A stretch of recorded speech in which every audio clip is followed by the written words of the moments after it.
All right, I'm here with Belinda Packer this morning in our first of How to Sell a Business series. How are you, Belinda? Great, thank you, Drew. How are you? Good. Belinda, you've sold a number of NDIS support services businesses, and that's what we're going to be talking about this morning. So for people out there with an NDIS business, I just want to talk about some of the unique problems you've encountered in selling those, some things that are a bit unique to selling an NDIS business, and some of the things that you have had to navigate in those sales processes. So I thought we'd start talking a little bit about structure to start with. It's a little bit unique in an NDIS sale. Do you want to? Yeah, sure. So with an NDIS sale, the license, it's a license that needs to be sold with the company. So it needs to be a share sale, and not anybody can have an NDIS registration. So it does need to be a share sale. So if you're thinking of selling, it's good to have all your licensing in place, ready to speak to your accountant about whether or not your entity is viable for a share sale as well. So there's a few points you need to consider before even considering selling.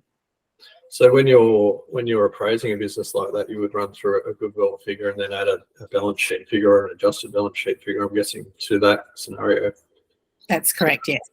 Yeah, okay. And one of the things, I guess, just on that structure is for people out there who are setting up different structures of companies, a lot of them are held by trusts. It's just important to note that we can only sell shares in a unit trust, not in a discretionary trust. That's something that comes up quite a bit. That's correct. And it's really important that the seller talks to their accountant about that, because they're not aware of what can be sold as a share sale, because if it isn't a trust, that's not saleable. You can't do that. Okay, let's move on now to quickly talk about the issues you've had around management and the owner's involvement in the last couple of NDIS businesses that you've sold. Yes, sure. So I've had a couple, both totally different businesses in different sectors, but one had a great management team and the other one didn't. Happened to be the same buyer for both, and he quickly realised when he got into the business that both businesses were totally different. So we'll start with the business that didn't have a management team in place. So it was very hands-on. They weren't able to get the same multiplier of the EBIT compared to the business that did have the management team in place.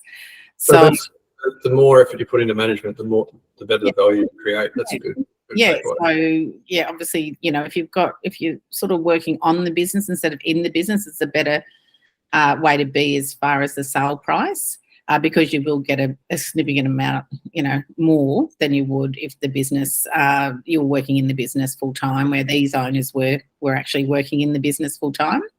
Yeah. So the buyer went ahead and purchased that business. It was not as clean as the other business that had the management team. The transition was a little bit harder. So for you for a seller, it would be much easier for them to make sure they got all their processes and systems and management team in place.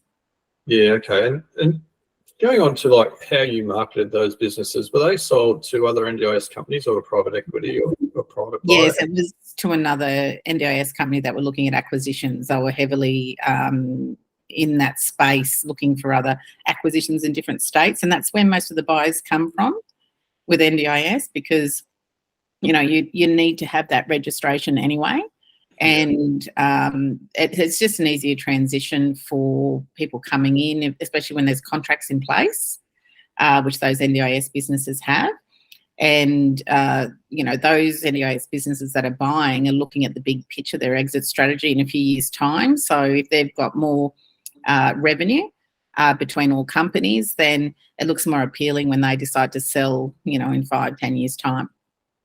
Another issue I think I've come across a couple of times with NDIS is some of the businesses that we've sold have one large customer, like one sell customer with a $500,000 budget or $1 million budget, and sometimes that's excluded from the profit and loss or adjusted somewhat because it might skew the results. Have you come across that a little bit? It's good to have a mix of customers, not just one main customer, because the risk is too high for a buyer. Yeah. So it's better to have different services, and especially now, for example, the business that I was referring to before that didn't have a management team in place, that was more cleaning based and community support, whereas the other business was more psychological services, whether it was mobile based, and the OTs could go out to the customers' residence.